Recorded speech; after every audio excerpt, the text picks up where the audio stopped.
I'm Dan Kurtz-Phelan, and this is the Foreign Affairs Interview. You've got to do both as an ambassador. You're ambassador to the people of China and also to the government of China, and they're two very different things. In 2022, I spoke to Nick Burns on this podcast. Burns had recently become U.S. ambassador to China, and our conversation came at an especially challenging time in the relationship that he was charged with navigating. Escalating differences over everything from trade and technology to Taiwan and Ukraine had left policymakers in Washington and Beijing increasingly at odds. 2 years later, Burns' sense of America's competition with China has in many ways sharpened. Washington and Beijing remain at odds over those issues and more. And with Donald Trump returning to the White House in a few days, the future of the relationship between the world's two superpowers remains more fraught and uncertain than ever. For a bonus episode, I wanted to have Ambassador Burns back on the show just a few days before he leaves China for his insights into what drives Xi Jinping, his assessment of Chinese power, and his reflections on a tenure in Beijing during a time of historic geopolitical strain.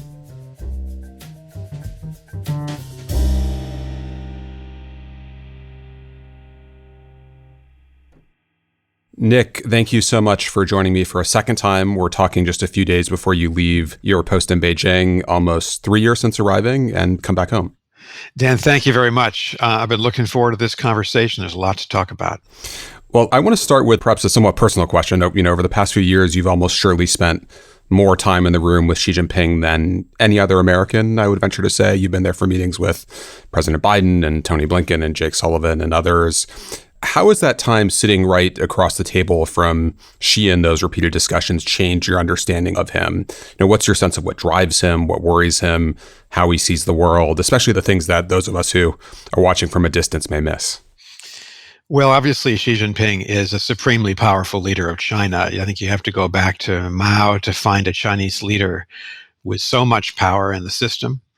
And he's been in office now for quite a long time, over 12 years. So obviously, he's very experienced. He's put in place a Chinese foreign and defense policy that's very ambitious and very aggressive. And that's what we have to react to. China is seeking to become the dominant power in the Indo-Pacific. There's no question about that.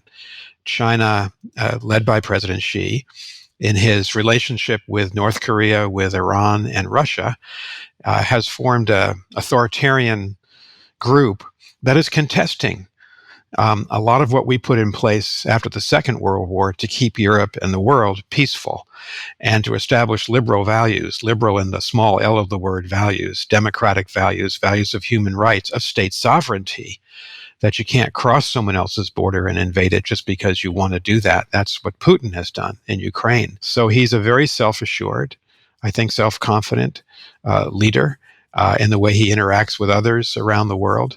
He is very well informed, and China has followed a foreign and defense policy that's highly strategic. I'll give you one example. Foreign Minister Wang Yi just left Beijing yesterday on a trip to 4 countries in Africa. This is the 35th consecutive year that the Chinese foreign minister has begun the year with a trip to Africa. Now, that's strategic focus. It's the kind of thing that's very difficult to do in any democratic society when you have alternates of power between different leaders and different political parties. But it's that kind of continuity that the Chinese rely upon to expand their influence in the world. Obviously, Dan, and I'll just finish on this, we have a very competitive, challenging, and often very contentious relationship. Sometimes in diplomatic terms, it's done in a way that I think both countries understand, but we have enormous differences between us. And I think that's at the heart of all of our interactions with the Chinese. There's this debate, as you're obviously aware, in government circles and places like Foreign Affairs and books about whether Xi Jinping is an ideologue or a pragmatist. How do you see that question, having spent time in all of these discussions with him? I think what has characterized his term of office is a belief in the Communist Party, and to make the Communist Party the supreme repository of power in the Chinese system. So there is a government of China, as you know. There is a state council, for instance. But in many ways, the party has risen above state authorities and is the supreme place of ideological, economic, political, regulatory power in the Chinese system. That's what's changed. What's also changed, of course, is the concept that Deng Xiaoping brought in after the excesses of Mao, that there should be a group that leads China. And of course, Xi Jinping is singular in his power. So it's very apparent that the party controls everything. And you see that in the provinces, and I've been to 23 of the 31 provinces of China, and just over the last several months have met with a large number of party secretaries. These are the Communist Party secretaries who run each of the provinces, much like our governors, but they take central direction from the party in Beijing. And so I think this is a unique time in modern Chinese history where some of the dictums of Deng Xiaoping have really been put aside for power centralized in one person. The other thing you see here is that studying party texts, studying Leninism, studying Marx and Engels is something that now every Chinese official is required to do. And it's quite striking to meet Chinese officials who will tell you, I've been for the last 5 or 6 days at the Central Party School in Beijing. I had to go back for study. Now, that doesn't happen in most societies, but it happens here. So I think what's really been pronounced here, especially in my time here, is the rise of the party and the rise of this singular rule of the leader. The last time you were on this podcast, a little over 2 years ago, you talked about the Chinese view, fairly deeply held, that the United States is in decline and that the West more generally is in decline. I think you said the party leaders think of us as a nation that is weakening. Your sense, of course, was that was wrong, and that much of what the Biden administration was doing was intent on proving that was wrong. Yet the rhetoric, at least that you hear from Xi Jinping and other Chinese leaders, hasn't changed all that much. It's still versions of the West is declining and the East is rising, or whatever the formulation of the year is. To what extent is that their genuine view, or do they have a sort of different net assessment of U.S. and Chinese power from what you can tell? Well, they said that the East is rising and the West is falling. Chinese leaders said that with a great deal of self-confidence. And I think they were convinced that this was their time to lead in the world, along with Russia and other authoritarian countries. I wonder if, in their heart of hearts, that's what they still believe. Because certainly if you look at what President Biden has been able to do, and we've worked very hard on this, we have strengthened our strategic position in the world and specifically in the Indo-Pacific vis-a-vis China. We're stronger now. And it's because of our alliances. They're the force multiplier in American foreign policy. We cannot forsake our alliances. But the U.S.-Japan strategic military partnership is stronger than it was 4 years ago. The Philippines has flipped from President Duterte to President Marcos, has opened up 9 of its bases to the American military, is acting strategically with the United States. Of course, you know about Australia. You know about the rise of AUKUS. You know about the rise of the Quad.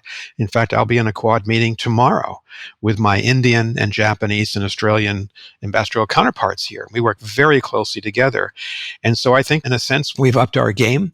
It's very difficult for the Chinese to argue that they're the strongest military power in the Indo-Pacific when you have these democratic powers working together.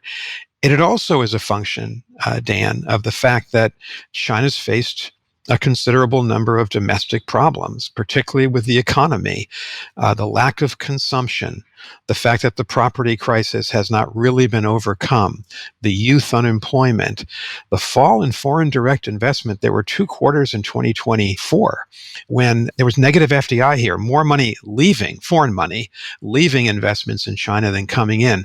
All this has, I think, shaken the leadership here. They're very focused on this issue, and consider the enormous strengths of the American economy.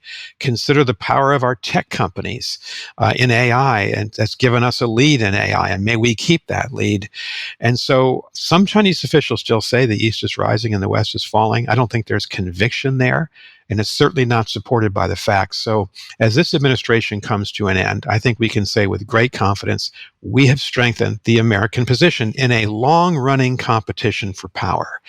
And for me, I knew that was my central job when I came out here, but as I prepare to leave next week and resign my ambassadorship, I'm confident that the United States has competed effectively in the military realm that we've talked about, certainly in technology. And it's been very interesting, Dan, to see that as I assess the relationship, technology has taken center stage. It's the heart of the relationship now. It's about who is going to be the first mover, both in commercial and technological terms, but also in military terms, on artificial intelligence, on quantum computing, on biotechnology, and a number of other areas.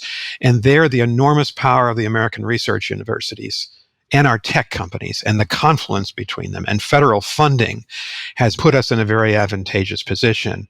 And so we've pressed that advantage. And obviously, we're also looking at the issues that really separate us from China, and that is our belief in human freedom and our belief in human rights. And that is a powerful argument for what we've been trying to do, what the Japanese and what even the Europeans who are acting strategically now on China have been able to do to separate ourselves from their view of the future, that it should be authoritarian-led in the world, in our view, that it should be in one of freedom and one of democracy. I want to pick up on a lot of those dimensions of the competition and of the relationship that have consumed you for the last few years. But just to linger on the economy for a moment, it's been kind of striking to watch this debate from the United States, where lots of Western observers, whether policymakers or economists or investors or others, have watched the performance of the Chinese economy since the end of zero COVID and insisted that at some point leadership would really have to change course in a dramatic way and resort to kind of reform and stimulus measures and be more friendly to FDI and to foreign business. That does not seem to be the view of Xi Jinping or other Chinese leaders. They seem quite committed to their course. What is their view, their understanding of the Chinese economy, and what is the disconnect between the kinds of advice that Americans might give and what they see as the necessary course? Well, there's certainly been a reluctance here on the part of the leadership to engage in the type of major stimulus action that, say, President Biden did in 2021 that helped to bring us out of the very difficult position that he inherited when he came into office, and very different than what President Bush and President Obama did to respond to the financial crisis of 2008 and 9 and 10. They've not made that a commitment. Now, they have loosened, as they say, moderately their monetary policy. A big problem here is the indebtedness of the provincial governments, and they put now a considerable amount of funds aside to try to deal with that. But at the heart of it, they appear to be in a deflationary situation. The Chinese people are sitting on their money because the property crisis, the property is where a lot of Chinese had their wealth, in apartments. And as the bottom has fallen out and the value of those apartments have plummeted, and there are something like 70 or 80 million empty apartments now in China because they overbuilt, that's the core of the crisis. And so they've put their attentions elsewhere. What they say they're doing is to engage in high value manufacturing. And so they've doubled down on productions of electric vehicles, lithium batteries, solar panels, robotics, steel, and they're producing 2 to 3 times domestic demand in many of those areas. And what they're doing is they're exporting the excess at artificially low prices, and they're dumping it in classical economic terms in countries around the world. So you know what we've done. President Biden raised our tariffs on EVs to 100%, on semiconductors to 50%, on lithium batteries to 25%. But it's not just the United States. Who else has placed tariffs on China because of this massive export of the excess manufactured capacity here? Turkey, South Africa, Brazil, Chile, Colombia, Mexico, Canada, the European Union. So there's been a reaction from all over the world to China dumping its problems on the rest of the world with a design to kill the manufacturing capacity of many of our countries. Secretary Janet Yellen just had a conversation the other night with Vice Premier He Feng, who's a very powerful economic official here, and she has raised this issue in a really vigorous way. I was with her when she visited here in China back in April. We had 11 hours of conversations. She focused on this. She warned them not to try to do this, and there will be consequences, and now the Chinese are feeling the consequences. So they put all this effort into manufacturing as a way to resolve their problems. What it does is it ticks up your GDP growth rate because they want to hit 5% to show that they're healthy, but it's not dealing with the major problem. The Chinese people are not spending. Consumption is down, and there is a deflationary aspect to all of this. So I think that is the heart of the issue for the Chinese. Will they now engage in very dramatic ways to try to meet this crisis? And there's no sign yet that they're going to take that major type of relief effort. I was struck when I was last in Beijing, when I saw you there a little over a year and a half ago, at how much pessimism there was among students at elite universities. I mean, this was obviously a very impressionistic sense from my brief visit there, but the difficulty that elite students had finding jobs, the extent of unemployment, the desire of people to stay in school longer. China hands occasionally point out that that's a rather distressing signal for Chinese dynasties historically. And we've also seen this series of what are called revenge on society attacks, which also suggest a level of social discontent that may not be readily apparent to outside observers. Is there ferment and dissension under the surface that is hard for us to see from the outside? I mean, what is your sense of the degree of political stability in an authoritarian system that is very opaque to the rest of us? Well, Dan, it's obviously a central question, and you're right to ask it. Even with my years here in China, I'm humble.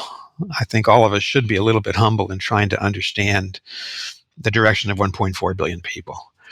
Obviously, one of the problems here is youth unemployment. It was so high a year ago that they actually changed the way they measure it in order to reduce what they say the youth unemployment figure is. But that's a major problem of highly educated young people who come back to China from the United States or Europe or Australia or from the great universities here with MBAs and PhDs and can't find a job. That's a big problem. We've seen that in our visa lines. In 2023, we issued 104,000 new student visas to Chinese students. This year, 2024, just under that. We now have 277,000 Chinese students in the United States. It's the largest undergraduate population of any foreign country in the United States. So you can see students are looking to education as a way to try to delay the difficult prospect of finding a job. That is an issue here. And at the same time, the Chinese economy has stumbled. So that's a major problem, I think, for young people as they look at their future here. But I have to say, to be fair and to be a little bit balanced and a little bit humble about this, every Chinese young person can look at their grandmother and grandfather and see that they, the younger people, are living better than their grandfather and grandmother. And that's absolutely true in economic terms. They can also see a country here that has succeeded in so many ways. The infrastructure of this country, the cities that have been rebuilt here that are much easier and more pleasant places to live if you're Chinese. There's a great deal of nationalism here. And so the pride that the Chinese feel in their space program, in their level of economic development, in the influence that China has in places like Africa and South America, where they are now the leading economic partner of most of those countries. So I think you have to balance this, and I'm trying to speak objectively here, just as I observe this country. There's a great deal of pride in China, and we experience it sometimes in a great deal of anti-Americanism. If you look at the massive number of people, millions of people on these online debates, and there's a great sense of pride in China. So we who are interacting with this country, and I've been very critical of the Chinese government here on a number of issues, have to understand that the Chinese people are also cheering on their government as they take on some of these, we think, very unfortunate and objectionable policies overseas. I'd be really curious to hear how you've thought about your role as a kind of public critic of some of these Chinese actions. And you occasionally hear some of the more traditional China hands complaining respectfully that an ambassador should be much more restrained and leave that kind of criticism to the press secretary at the White House. You've obviously done this quite self-consciously. You're one of the most skilled and experienced diplomats in the United States. How did you think about that tension? Why did you make the decision to be outspoken in the way you have? I'd say two things. First of all, one of my major jobs here is obviously to interact with the government of China. And there have been times when I haven't said much over weeks, and when I was here, months, because you understand, you have to build relationships. You have to try to work out difficult issues behind the scenes. You can't just argue in public about issues and get very far. And we've been very disciplined about that. We were able to achieve the liberation of 4 Americans from prison here in China, some of them held for a very long time. David Lin for 17 years. We did all that through quiet diplomacy. So I've obviously done a lot of that here. But there are other times when it's incumbent upon the American ambassador here to speak out on human rights violations, for instance, or on the fact that Chinese companies are supplying major technical support to the Russian war machine, the Russian defense industrial base. There are times when you have to apply that public pressure and speak out. And so in my dealings with the government of China, I've been very conscious of that balance, that sometimes you've got to work behind the scenes and be disciplined about not speaking in public. And sometimes it's absolutely necessary to say and declare what the United States believes. The other thing I'd say is that one is an ambassador to a government, but also to a country. And so in addition to spending a lot of time, sometimes at very late hours, in interminably long debates about Taiwan and other issues with Chinese officials, I've tried to spend a lot of time with my terrific team of diplomats here and getting out and meeting provincial governors and mayors and heads of nonprofits and business people and the Chinese people. And it's interesting, when you leave Beijing, very few people ask you about Taiwan.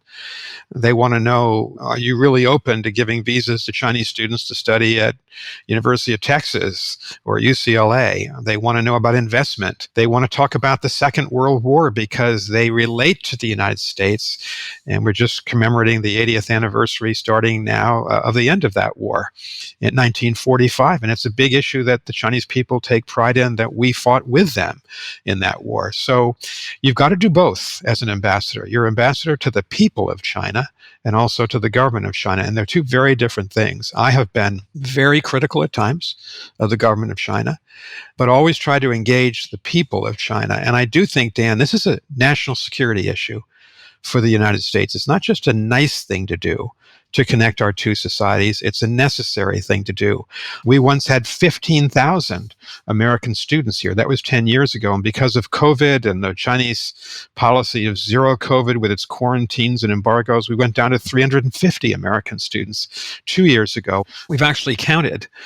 Our public affairs team went to every university and said, how many American students do you have? We think it's 1,105. So modest progress from a low base, but the two societies need to be connected. I think we found in the old Cold War, and I'm old enough to remember that old Cold War and to have worked in it as a younger diplomat, when you separate and decouple two societies, it doesn't help in our ability to understand what motivates the other country, the history and culture of that country. And the last thing I'd say on this is we have so few American students here now.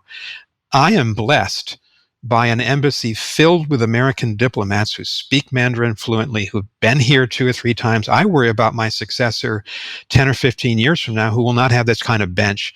So again, sometimes people say, well, that's just a nice thing to do. It's not a nice thing to do to keep our societies connected in a very difficult relationship. It's a necessary thing to do so that we can be effective in the way that we deal with this country. You've talked about the hundreds of thousands of Chinese students in the United States as a positive thing in most ways. My guess is that most members of the next administration will not, at least at first, see it that way, that they will see it through the lens of security threats of various kinds.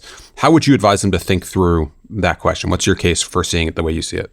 Well, I have a very clear view of this, as does our administration, by the way, the President and Secretary Blinken and others. We follow an executive order that President Trump put into place in 2020, which essentially says if a Chinese student is seeking to study, let's just say for obvious purposes, nuclear weapons design at Carnegie Mellon, that student's not going to get the visa. If a Chinese student at the graduate level is going to be in a STEM field that could help the PLA or the Chinese intelligence services, we're going to turn down those students, and we do that. So we are very mindful of trying to separate out Chinese students who are going to the United States for positive reasons and who will not present, when they come back to China, some kind of security threat to our country. But on the other hand, those 277,000 Chinese students in the United States, they will come back to China with an understanding of our democratic society. They're going to see their peer American students being able to exercise freedom of speech, freedom of religion, freedom of assembly, that you can go out on strike and you can demonstrate because you're passionate about an issue as long as you do that peacefully. That doesn't happen here in China. So in that sense, you're exposing millions of Chinese students over a 30 or 40 year period to the best aspects of our democracy. And the second reason why we need those students in the United States, a lot of them end up working for American companies. They work in research labs. They work particularly in the tech field. And I very much believe in the H-1B visa program. I'm on that side of the debate that we ought to be recruiting the smartest Indian and Brazilian and South African and Chinese students, as long as they're not a security threat and you screen people, because that will empower us in our competition with China. on the tech front, which is the heart of the competition. And it's been good to see other voices like Condoleezza Rice argue in Foreign Affairs just a couple of months ago that she thinks that we need to continue to welcome Chinese students on our campuses. I very much agree with her. We'll be back after a short break. And now back to my conversation with Nick Burns. So I imagine when you're outside of Beijing and not being asked about Taiwan, you're mostly relieved to not be having that conversation. But since you are in Beijing, I'm going to ask you about Taiwan. This has been one of the most complicated parts of your job, I imagine, for the last few years. There have been lots of different comments from members of the administration and lots of debate in public about what exactly Chinese leadership's intentions are vis-a-vis Taiwan, what they're thinking about unification, how they see the direction of politics in Taiwan. As you sit there and wrap up your time in Beijing, what is your assessment of their current thinking around Taiwan? How do they assess their chances, the timeline, and how has that changed over the last few years? There's no question the Chinese leadership has been very clear about this. They intend to bring Taiwan, what they would say, is back into the People's Republic of China. Of course, the Chinese government has not ruled from the mainland Taiwan since 1895. But there's no question that's the strategic ambition of China. They make that clear every single day, publicly and privately to us. We've been very consistent with the one China policy of the American government since 1979. When President Jimmy Carter normalized relations with China. And we've been very consistent in speaking up and arguing with the Chinese government here in Beijing that they're making a mistake to be so belligerent. And they're making a mistake to try to intimidate Taiwan itself. And so we're exercising our responsibilities under the Taiwan Relations Act, which is the law of the land of the United States, to provide defensive military technology to Taiwan. We've done that in a very vigorous way. We also stand up for the principle that this cross-strait differences of long standing has to be resolved peacefully. And we challenge China to do that it must be a peaceful resolution of this dispute. And we think that it would be a better step by the government in China to talk to the Taiwan authorities, talk to President Lai, and they've refused to do that. I also think this is another way we've strengthened the American position in the Indo-Pacific. You see that Japan has been much more outspoken, much more vigorous on this question of Taiwan than they had before. The Philippines in the same way. And it's also interesting to see the number of members of the European parliaments and the Bundestag, the French National Assembly, flying into Taipei to show political support, humanitarian support for the Taiwan authorities. So we've obviously got to build up our capacity to deal with any kind of eventuality there, and we of course do that. But we, I think, are in a strong position in arguing to the rest of the world that all of us should insist that this problem be resolved peacefully, and China's refused to do that. They reserve the right to use force. And Secretary Blinken has been warning publicly for the last 2 years, if the Taiwan Strait were ever closed, think of the enormous negative consequences for the global economy, because half the container traffic in the world on a monthly basis flows through the Taiwan Strait, given the strength of the economies here in North Asia. So I think we've been consistent. It's hard to find an issue where the United States over 45, 46 years has been, from every administration to the next, both parties remarkably consistent. So we've stayed with American policy because it has worked, and we hope it will in the future. Is your level of concern about a crisis in the Taiwan Strait higher or lower than it was as you depart than it was when you arrived a few years ago? I would just say this. I admire Admiral Sam Paparo, who is the head of our Indo-Pacific Command in Honolulu. He's our senior military official in the Indo-Pacific, and he and I work closely together. And he said in his confirmation hearings to a question like that, he said, look, we have to be prepared every day. And we can't think about timelines 5 years from now or 10 or 15 years from now. And I think that's a good way for our military to think about the problem, and certainly for those of us in the diplomatic corps to think about this problem. We have to be ready every day. So we're on it. We have vigorous discussions with the Chinese leadership routinely about Taiwan. They understand our position, and we've mobilized other countries from the European Union countries, the NATO countries, but particularly the countries in East Asia, to say to the Chinese, you've got to act in a way that's going to be constructive here. And that gets to what we were talking about, a peaceful resolution of dispute, diplomatic dialogue with the Taiwan authorities, et cetera. In some ways, it seems harder, again, observing it from afar, to imagine how we avoid a crisis in the South China Sea, given developments there on Second Thomas Shoal and just watching Chinese activities there over the last few years. What will it take to avoid that kind of crisis? And, again, where's your level of anxiety as you prepare to depart? It takes strength and consistency and clarity. And I think we've been all of those things in the objectionable way that the PLA Navy and the government of China have treated the Philippines, for instance, at Second Thomas Shoal and two other parts of the South China Sea. And China has this extravagant legal claim that it asserts against five other claimants to the Spratly and Paracel Islands in the South China Sea, indeed also to the Senkaku Diaoyu Islands in the East China Sea, where it contests Japanese administrative control of the Senkakus. And nobody supports China around the world. Their legal claim is not valid under the Law of the Sea Conference of 1972, which is the international law of the land. And so we need to be clear, and we have been clear, that we are a treaty ally of the Philippines. And under Article 4 of the 1951 Mutual Defense Treaty between the United States and the Philippines, we have an obligation to defend the Philippines. And the President and Secretary Austin and Secretary Blinken and myself here in conversations with the Chinese have been very consistent in telling them there is a line not to cross here. And this gets back to allies. I started as a practicing diplomat 45 years ago. I'm that old, as a 24-year-old intern in the State Department, and I'm about to resign from the State Department. The fundamental lesson I have learned about American power in the world is we are powerful, but in large part, especially in this part of the world, as a function of our alliance relationships, that they multiply our power. Japan, South Korea, the Philippines, Thailand, Australia are treaty allies here. They expand the power of the United States. And a lot of people want to measure, as you know, Dan, the competition between the United States and China. Who's stronger in terms of nuclear weapons and naval power and air power and the economy? It's a false way of measuring power.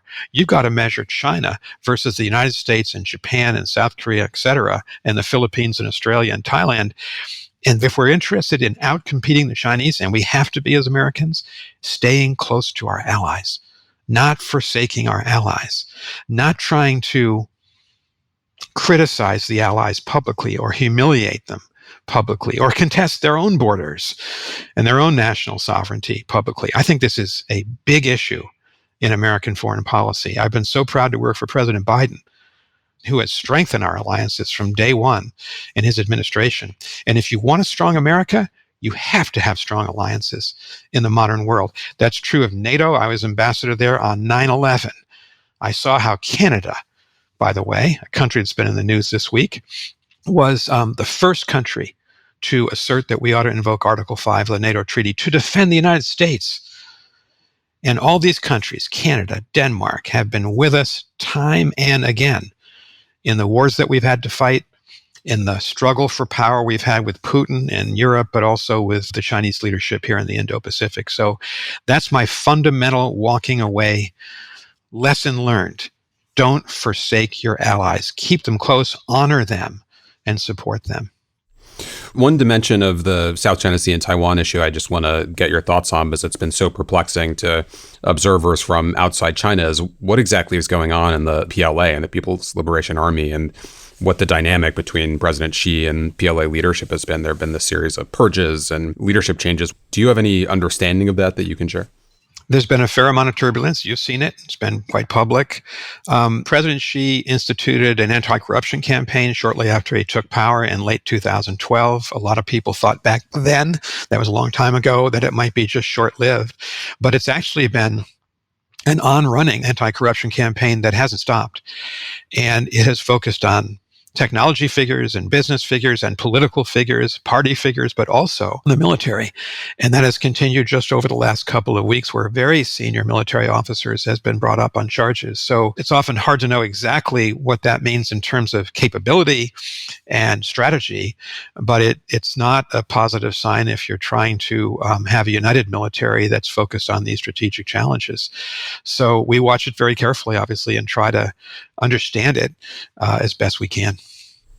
To go back to the U.S. China relationship, I mean, the view you hear from both Chinese government spokespeople, but also from fairly sophisticated Chinese academics and analysts who have been invested in the U.S. China relationship for a long time, is this view that there is now a bipartisan commitment to something very like containment in the U.S. foreign policy system. I think that's been a surprise, or was a surprise early on, that Biden in many ways continued some of the tougher aspects of the Trump policy. When you hear your Chinese counterparts talking about containment, what is the argument you have with them? Do you seek to convince them that's not the case? Is there evidence that it's wrong? Or do you think that does, in fact, get at some elements of our policy? We have not used that word, containment, the Kennan word from the Long Telegram and the Foreign Affairs article in 1947. But what we do tell the Chinese leadership is, look, you have been unnecessarily aggressive in contesting American power and the power of our allies all across the world, in the South China Sea, in the East China Sea, in the Taiwan Strait. The support that Chinese companies, obviously with the support of the government here in Beijing, the enormous support they've given to Russia to wage this brutal war in Ukraine, the fact that China is embarked on this extraordinary buildup of the People's Liberation Army, that they're building up, and look at our unclassified Pentagon report of the last couple of weeks on Chinese military. They're building up their nuclear weapons force at an unprecedented level, and they refuse any kind of transparency about it. It's the first time in the nuclear age since the Test Ban Treaty of 1963 that a major nuclear weapons power refuses to talk to any country about what it's doing. And there's another issue I should talk about, the cyber aggression against the United States and its allies that Director Wray and others have talked about publicly. So the message to the Chinese leadership is, you're contesting our power and our interests on so many different fronts, you have to expect a pushback. And I think that is what has united leaders of the Democratic Party and the Republican Party in both houses of Congress, because I speak to members of Congress all the time when I'm back in Washington about this. And that has also motivated the Biden administration to be very competitive with the Chinese. And so I think of it as competitions in four spheres: the military competition in the Indo-Pacific, where we have to hold our ground and avoid a situation where the PLA overtakes the American military in power. And we're going to accomplish that. Second, to compete on the technology front, which is the new battlefield and which is at the heart of this competition. And we have been all in on that competition. Third is to demand that China play by the rules in trade and investment, which it's not doing. We have more than 10,000 American companies in China, and yet they don't operate on a level playing field. And I've spent a lot of time, and Secretary Raimondo and Secretary Yellen have, in trying to back up American business. And the fourth arena of competition is human rights, where we have to stand up for human rights in Xinjiang of the Uyghur people who've been jailed by the millions. We have to stand up for what's happening in Tibet and Hong Kong on the lack of religious freedom. So if you think of the competitive aspect of this, I do think we have unity in the United States that we have to wage this competition at the same time that we compete. And I spend most of my time on the competitive end, by the way. We do have to engage the Chinese on issues where we have our national interests at stake and where we can work with them. So on climate change, we have to work with China. They're the leading carbon emitter. On fentanyl, a majority of the precursor chemicals that make up the synthetic opioid fentanyl come from China. We've been working vigorously with them, pushing them to do more to limit the flow of those precursor chemicals to the drug cartels.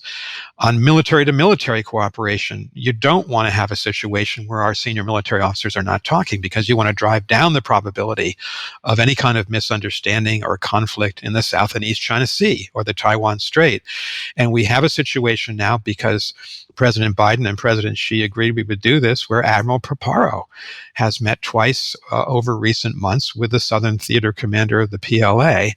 We got the 4 Americans released through quiet diplomacy. So there are times when you have to engage, and there are times when you have to compete. I would say that 80% of what I have done here, the time I've spent, is on the competitive side, but that 20% in the engagement side is very important. And I think that it would be a mistake if we said we're never going to work with China on any issue, because that would just be self-defeating for the United States in the areas that I've talked about. And the final point is this: we have to live in peace with China. We don't want a war, and the Chinese don't want a war, and we shouldn't stumble into one. So there has to be a sufficient amount of engagement of cabinet level communications to make sure that we're being clear with each other and intentional, and that we're letting each other know about what we're doing in the world and how we're opposing each other. And I think we've succeeded in the last 18 months in building those cabinet channels, the most important of which is President Biden and President Xi, and they've met 3 times in long meetings. I've been at each of those. Tony Blinken and Jake Sullivan with Wang Yi, Janet Yellen and Gina Raimondo with their counterparts. I have served that purpose at my level here. And so you don't want a situation where the two countries aren't talking. So there are some voices back home who say, shut down the relationship, decouple, no more students, no more tourists.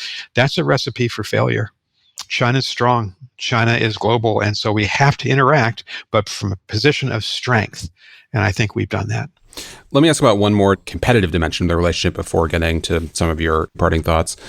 I think it would have been a surprise when you were arriving a few years ago to know just how deep the Russia-China relationship would become over a few years. And you and others in the administration have spent a lot of time trying to persuade the Chinese that it's not in their interest. The kind of support they've lent to the war in Ukraine, the Russian war in Ukraine, is not in their interest. That has not worked. Why have they not taken that advice? Why have they not been persuaded by that? And how do you assess the state and longevity of the Sino-Russian relationship at this point? You, of course, worked on Soviet affairs and Russian affairs in the Cold War and post-Cold War, so you know the other side of this relationship quite well as well. The relationship between China and Russia is quite strong. It's as strong as it's been probably since the 1950s, when Mao was quite attached to his relationship with Stalin and Khrushchev. And I think it's centered in the personal relationship between President Putin and President Xi. They've met more than 50 times. They've both declared this is the most important relationship that they have. You see it on the ground. The Chinese say they're neutral. They claim they're neutral. In Russia's war in Ukraine, they're not neutral. They're giving very valuable support to the Russian leadership. And so I think we're going to have to assume that for the foreseeable future, we're dealing with two countries that see a coincidence of their national interests in this relationship. And it's broader than that. Bob Gates wrote in Foreign Affairs, in an article that I have reread 3 or 4 times a year and a half ago, that it's not just Russia and China, it's Iran and North Korea in an unholy alliance. And so we've got to confront that and deal with that from a position of strength, which we've tried to do. It's interesting, Dan, but over the long term, will this be an alliance that stays together like NATO has for 75 years? I think that's an open question. If you look to the 2030s and 2040s, when there's generational and leadership change just by dint of chronology, there are still some academics here in China, and I've talked to them, who complain about the unequal treaties between the Romanovs and the Qing Empire. Chinese remember that, or the division of Mongolia in the 1920s.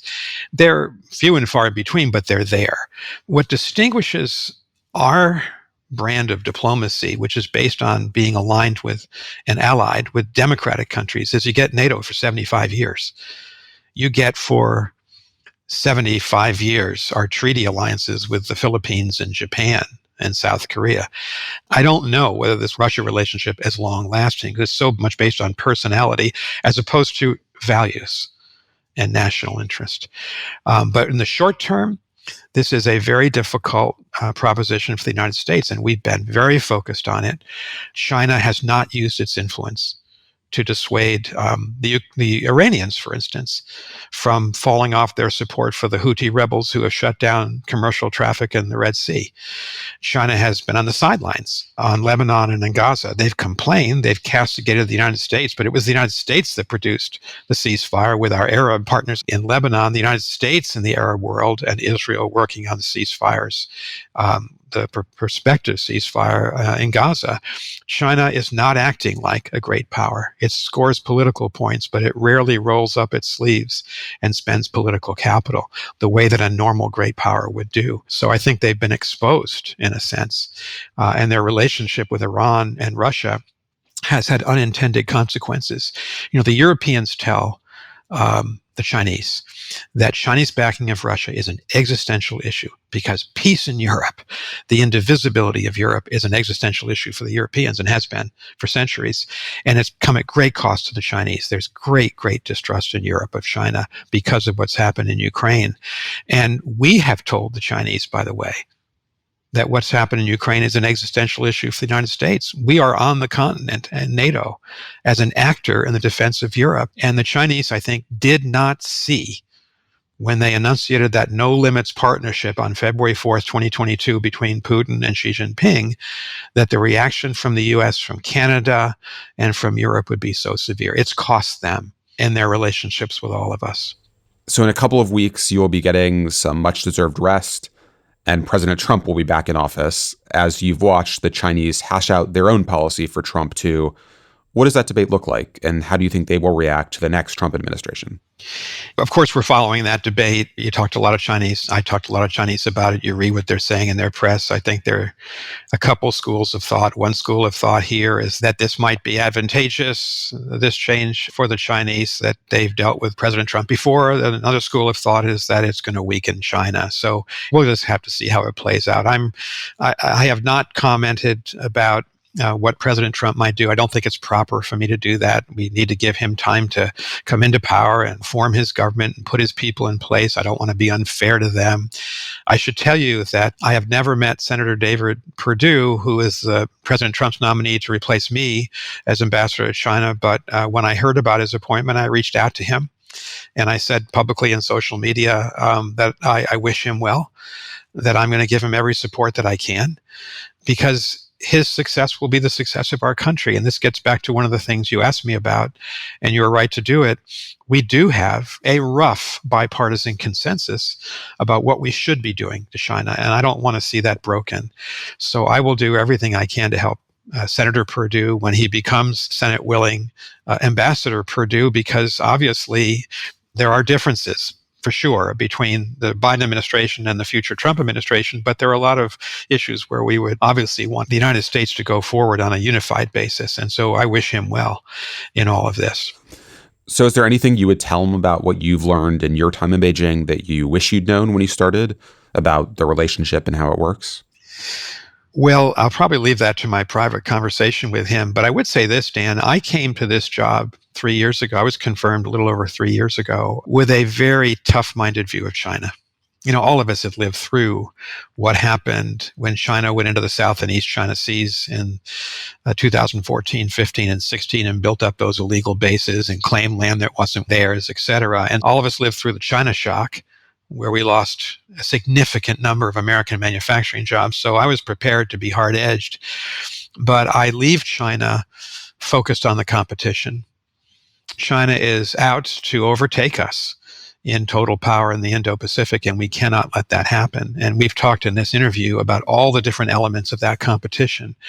But I would also say to my successors and other people who are interested in this issue, we're going to focus on competition, and we have to, but we have to also reserve some room for engaging China on issues, and we've covered them: fentanyl, military to military, climate change, where it's in our interest to cooperate with them. And we need a stable relationship with China. The two times when I felt the relationship was veering out of control were the months following the visit of Speaker Pelosi, which we supported, to Taiwan, August 2022, where the Chinese shut down 8 avenues of communication with us on very important issues. And then the balloon crisis of early February 2023, that strange balloon that floated across our territory for 5 days. And in an Orwellian twist, when President Biden shot down the balloon, as he rightfully should have, the Chinese then blamed the United States for the balloon. They then shut down communication again. And I thought that was a dangerous period. If two supremely powerful countries are not talking in any meaningful way, nothing good comes from that. So I think what needs to temper some of the discussion in the United States is, yes, we should be competitive, and we certainly have been, but you also have to engage and you have to keep the lines open, because we are powerful countries and you don't want that power to be uncontrolled. And you want us to have the ability to respond to an accident if two ships collide, or if two planes collide, and those things have happened, and you want adults, senior military officers and diplomats, to be able to diffuse that crisis. And we're going to compete with China, but again, we have to live with China in peace. And so that's where diplomacy comes in, and that's why it's not a 50-50 balance. I think it's an 80-20 balance of 80% competition, 20% engagement, but there has to be that balance. And I think that is drawing on the lessons of the old Cold War. Eisenhower was not afraid to talk to Khrushchev. Ronald Reagan was not afraid to talk to Mikhail Gorbachev. And in doing so, that actually helped us to be successful in the old Cold War. These are very different situations because China is so much more powerful than the Soviet Union ever was. But I think there's some lessons from the old Cold War, which I remember from my time as a young diplomat, that we can take advantage of. Well, Nick, thank you for doing this in your final days as ambassador. Thank you for all you've done these last few years. We'll look forward to doing this again, I hope, when you're back stateside and have had some time to rest. And I'm sure there's much for you to write in foreign affairs as well. Thank you, Dan. It's always a pleasure. And thank you very much for this interview.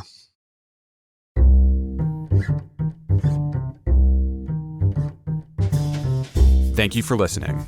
You can find the articles that we discussed on today's show at foreignaffairs.com. The Foreign Affairs interview is produced by Julia Fleming-Dresser, Molly McEnany, Ben Metzner, and Caroline Wilcox. Our audio engineer is Todd Yeager. Our theme music was written and performed by Robin Hilton. Make sure you subscribe to the show wherever you listen to podcasts. And if you like what you heard, please take a minute to rate and review it. We release a new show every other Thursday. Thanks again for tuning in.